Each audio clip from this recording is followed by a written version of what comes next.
Yay Networks.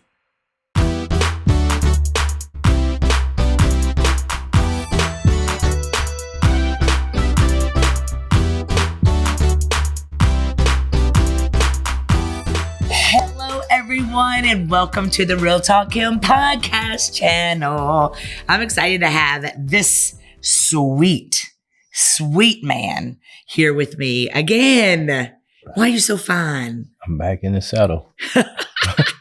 He's doing so good. He went from not talking a lot, but we've been together over a year now, and getting married, merging our lives together. And I am excited because today we're going to be talking about love quotes. Like we're going to be talking about, I'm going to throw some stuff out, and the first thing that drops in your head, you're going to spit out. Y'all listen, do me a favor, wherever you're watching from, go to that page, whether it is my YouTube channel or it is Spotify, iHeartRadio, Apple Podcast, Android, wherever you're watching this from. And right now, push that subscribe button. Just push that subscribe button and go ahead and share it. Share it with somebody you love. We're going to be talking about me and him. Last podcast, one of the last ones we did, we talked about business. We talked about merging families. We talked about everything. And so this podcast is just going to be a little bit for all of you. So make sure you share it. Make sure you subscribe. And listen, I just launched in the last couple of months my very first one-on-one coaching. That's right. You heard me. One-on-one coaching. Here's the punchline. You have to commit to 1 year with me. I need 1 year of your time so that we can grow together, and it's business, personal life, everything. We're going to be working on you for a whole year. We also have a retreat where my masterminds, it's just a handful of us, will be coming to Atlanta. I've already rented out the mansion on June 17th, 18th, and 19th. And you will come to Atlanta and I'll pour into you. We'll all be staying in the same house. It's going to be so much fun. So make sure you go join masterminds. Let me coach you through a year to walk into your best. And you know what? If that ain't for you, I've got the RTK Inner Circle, which is a community that I've built that is, we making friends and we're doing life together. And the retreat for that will be June 20th, 21st, and 22nd. So make sure you're getting your tickets for that. So you can go to realtalkkim.com right now and make sure that you are staying connected. Everything about me's there, where I'm preaching my master classes. The next one is a business master class, and it's probably about to launch right now when you're watching this. So I love you guys. realtalkkim.com, and go get your pen and pad and come right back. And me and this fine hunk of hubba of mine will get into it. See you in a minute.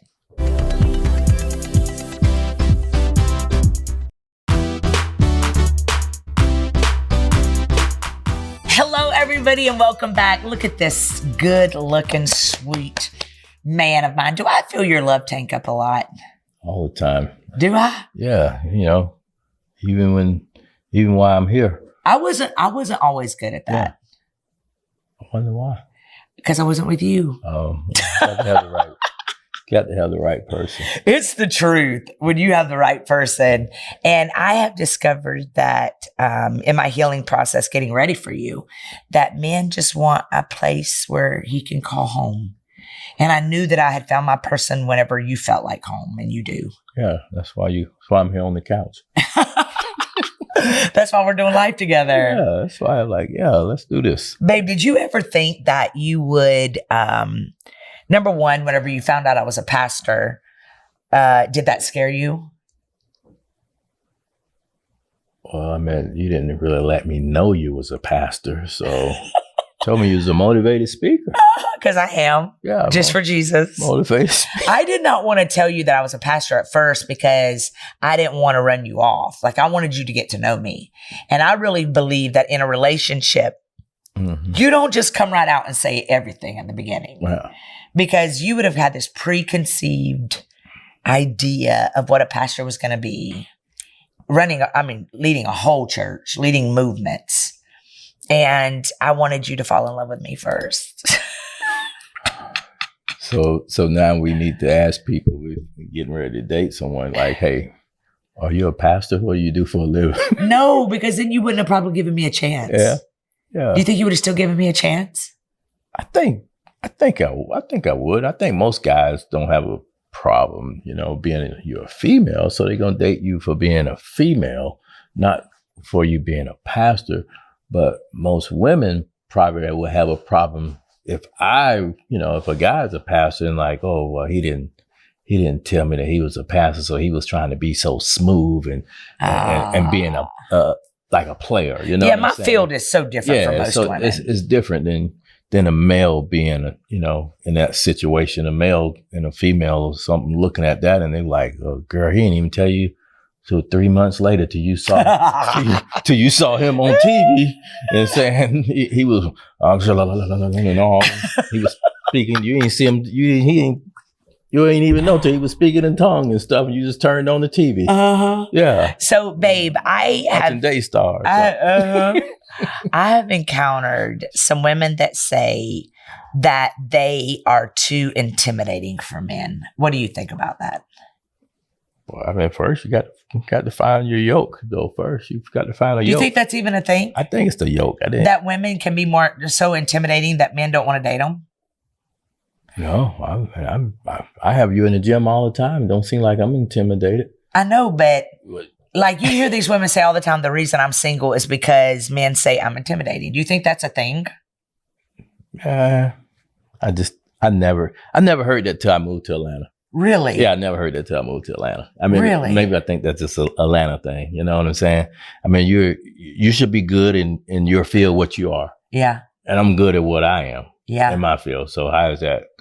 You're gonna be intimidated to saying, "Hey, let me see. Do I need to tune up this car? Show you." But you're gonna be a little bit intimidated because it's something that it's foreign to you.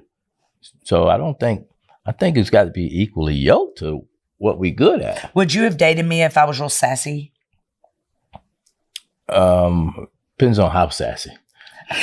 How much? You think I'm sassy? I think how much. It depends on how much. Everybody got their ways. You know what I'm saying? Do you think I'm sassy? Oh, you got your ways. You got your ways. But we handle it so well. We all got our ways. We all can be sassy. We all got our ways. So it's like, you know what? You let people have, One thing that I've discovered that is if a man is not ready, if he loves you enough or falls for you enough, he'll get ready. Same for a woman. Right. Like when you are into somebody, you don't want anybody else to get them. Yeah. So I'm about to throw out some phrases, love stuff, okay? And I want us to respond to them. This is somebody's quote. I could be so attached and still leave you alone if you don't treat me right. I want you. I don't need you. Wow. Is that good? Yeah. Could you do that? I mean, I don't know. I could be so attached and still leave you alone if you don't treat me right. Have you ever had someone in your life that didn't treat you right and you stayed? No. That's a deal breaker. That's a waste of time. That's a time waster. Yeah. Because I don't need you. Yeah. Yeah. I want you. Yeah. What you need me for? To go to Houston's restaurant or something like that? What you need me for me to get dressed up? To make you look good? To make you look complete? Yeah. That's what that say. That's what that say to me. Yeah. Because you're by yourself. Yeah. And continue until you can fix yourself, you'll still be saying those same things and you'll still be by yourself. Don't need you, but I want you and all that.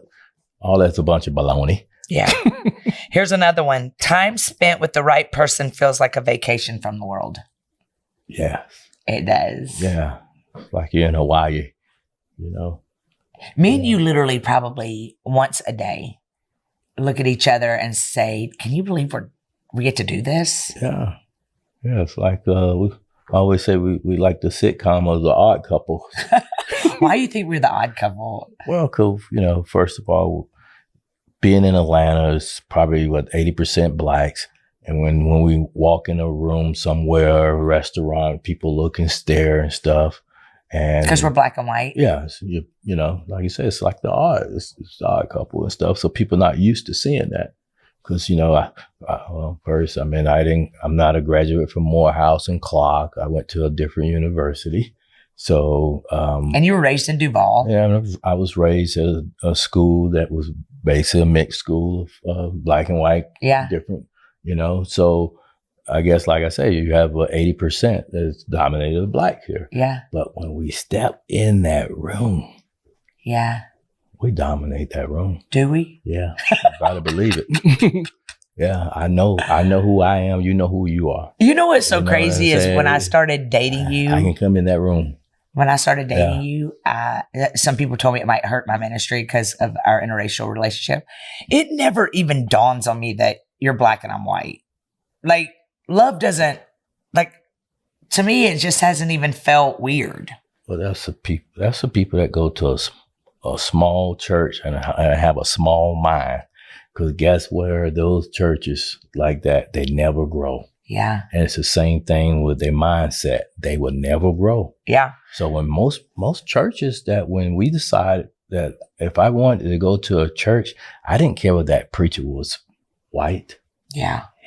I went there because I heard he had the word and I was listening and I was receiving that, And it's a lot of churches that I can say from Stovall and Jacksonville, white pastors that can get down and deliver. Yeah. Yeah. So here's another question. Why do you think divorce is so rampant in the church right now?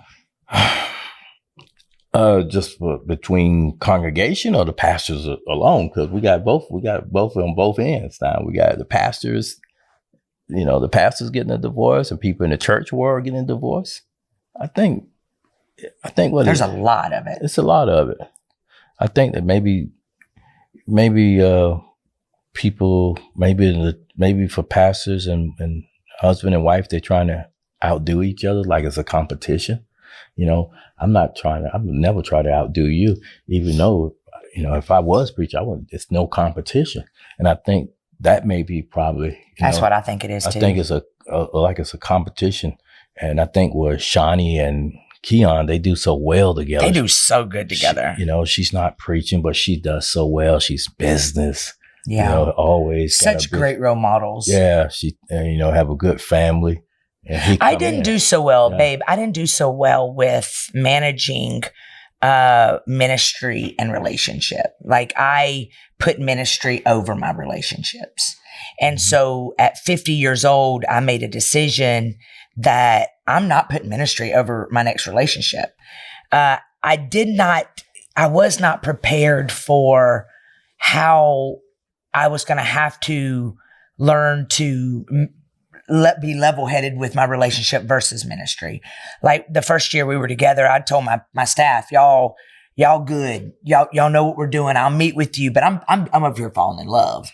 And I decided this time that you were my first priority after God. Mm-hmm. And we both have been very intentional about that. And I think in ministry that a lot of times men, they get with these girls and these girls never have this thought that they're going to have to share so much of their life with other people.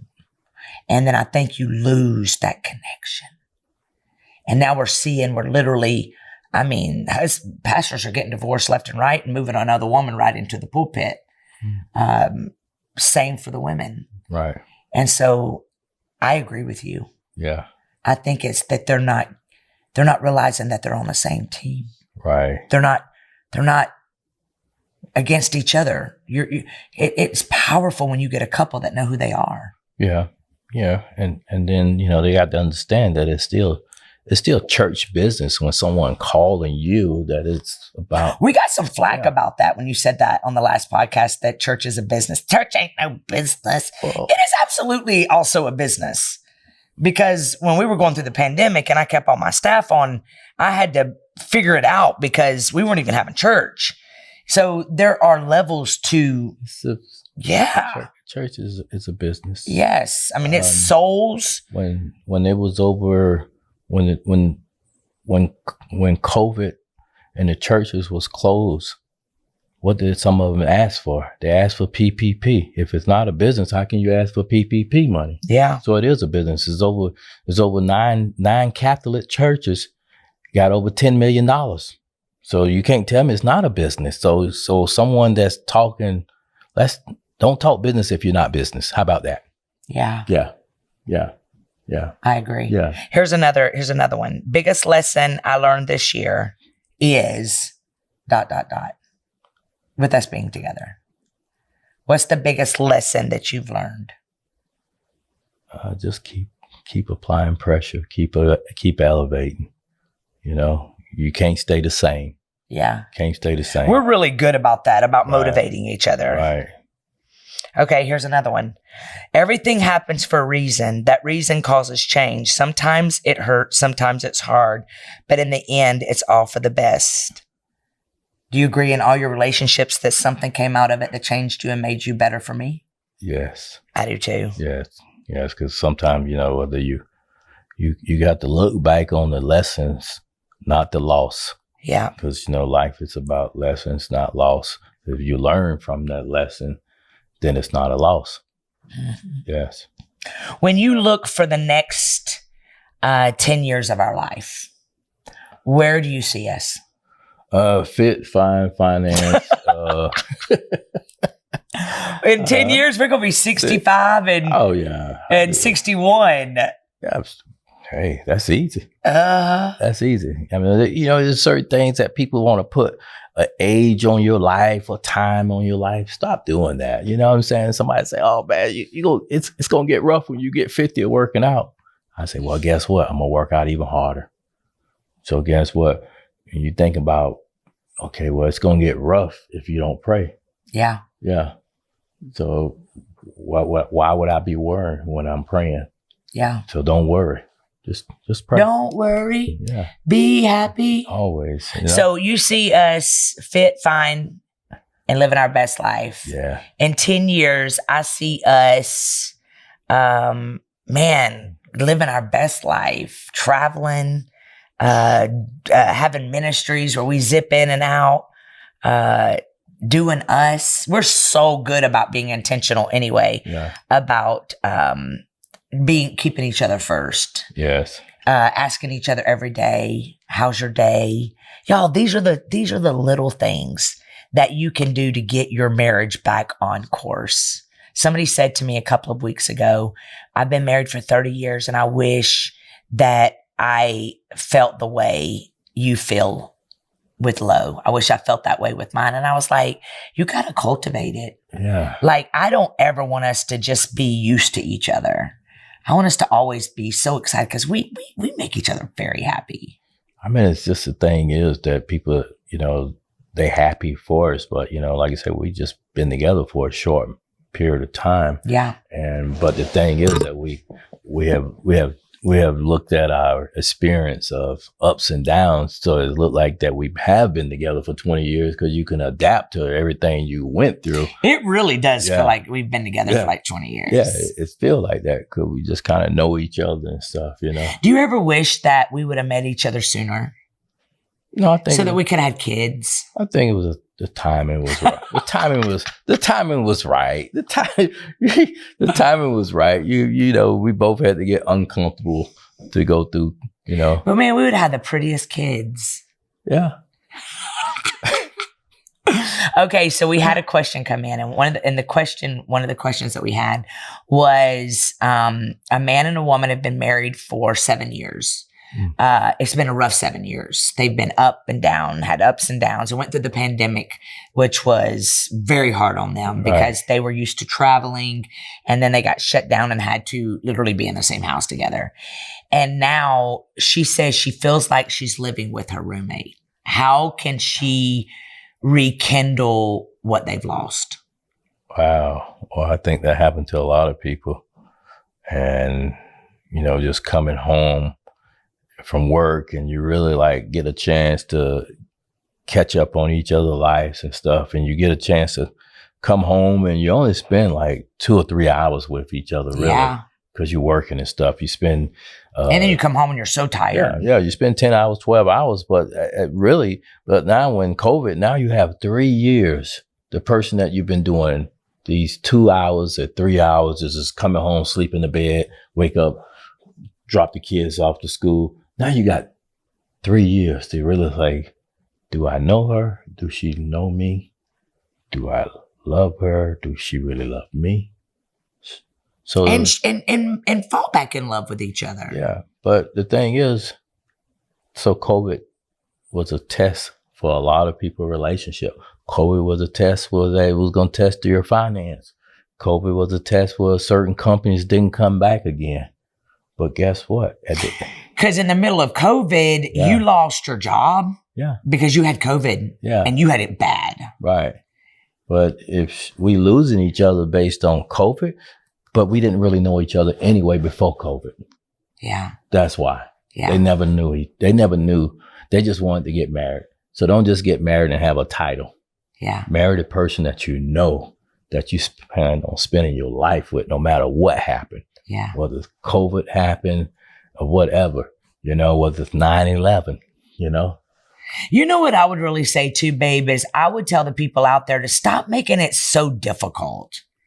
Like stop with the idea of what you think like your relationship should look like. Stop comparing your relationship to other people. Yeah. And if you want your relationship, learn to suck up your pride. Learn to say you're sorry. Learn to fix the areas inside of you that bugs him. Fix the areas inside of you that bug me. Communicate. Have at least a meeting once a week with you and your spouse or you and your fiance and just say, how am I doing? Right. How am I doing? Do you need me to change anything? Am I making you feel, because y'all, ever so often, I just started masterminds.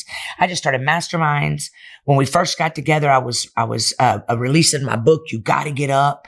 I was traveling all over the place, and I had to learn how to make him feel important. In fact, I remember one day he was like, man, you're just so busy. And I'm like, I'm not too busy for you. Right. And I've made good on that word. Yeah. Yeah. So make sure that you are allowing y'all to be you. Celebrate each other's differences. Yeah. Don't compare your life, your marriage, your relationship. People. Yeah. Like married and somebody else did some podcast and went viral, something like that. Or, I can't remember her name, but people start looking at social media, and just because you may have a little problem and you can compare that with somebody else on social media, whether you look at their downfall, it's not yours, Another thing that I've learned too, that I don't let myself do, baby, is I don't take my bad day out on you. No. I make sure that I am spending time with God, and that I don't bring my bad mood, which I used to do. Everybody had to pay if I was in a bad mood. And now I'm just so thankful for this relationship that I'm always going to nurture it. And I mean, the other night we were even at a church and somebody said, your husband said, it's time to go.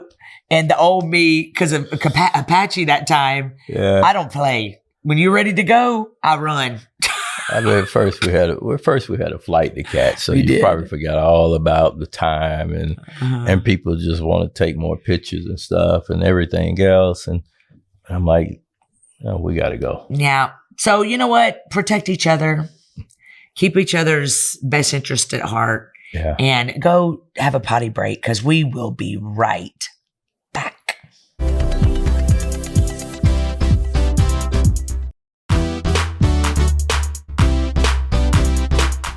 Hello, everybody, and welcome back. We are still in full conversation. What were you just saying?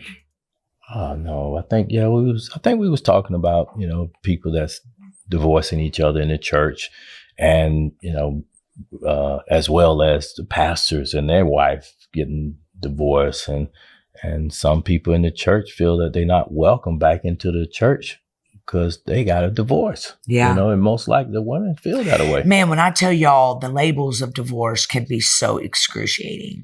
Like, I'm telling you, if you don't watch it, you will literally carry a scarlet letter around, and you will go through your whole life bleeding on people that didn't cut you, because of you holding on to the shame of not being able to make that relationship work.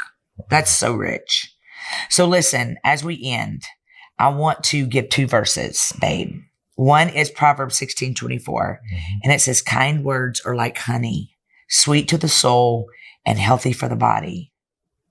And Luke 6:31, it says, do to others as you would like for them to do to you. Yes. And then here's a great one too, Romans 12. It says, love each other with genuine affection and take delight in honoring each other. Never be lazy, but work hard and serve the Lord enthusiastically. All right. Relationships are about forgiveness and your reaction to hurt, communication, right? Processing, how you feel about things instead of allowing your moods to come in and really mess up your relationship. So as we end, I want you to tell the people what is your, as you lead our home, what is your main objectives that you do every day that ensure that you're leading me well?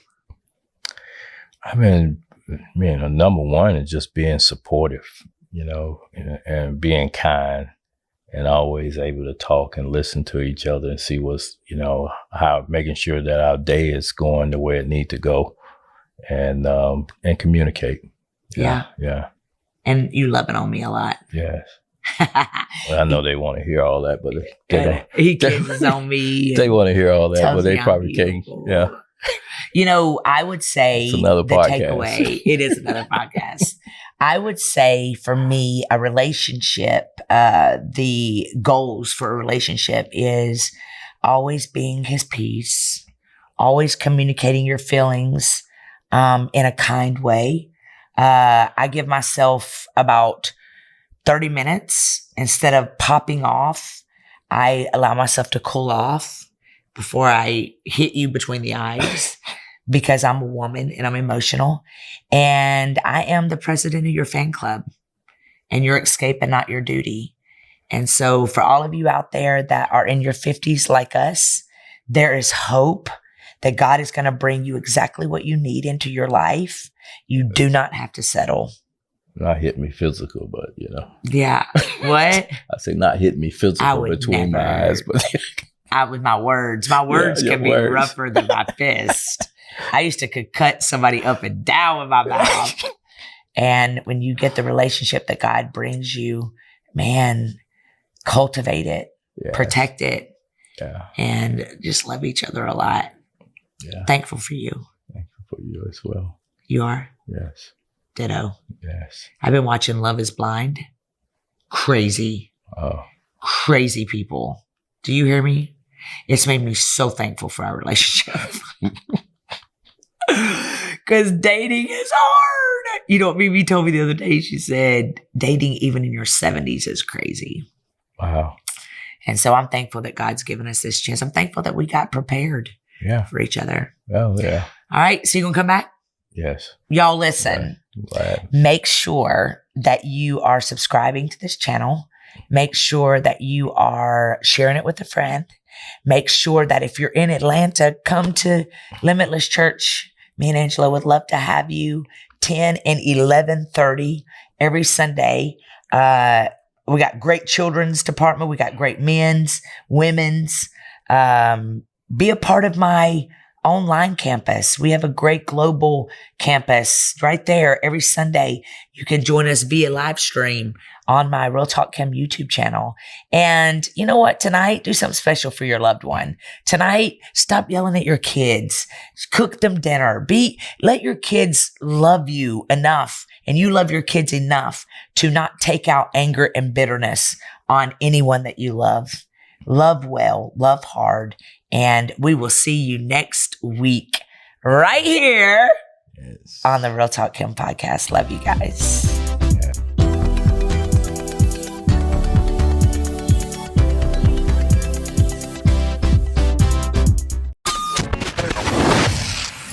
Yay Networks.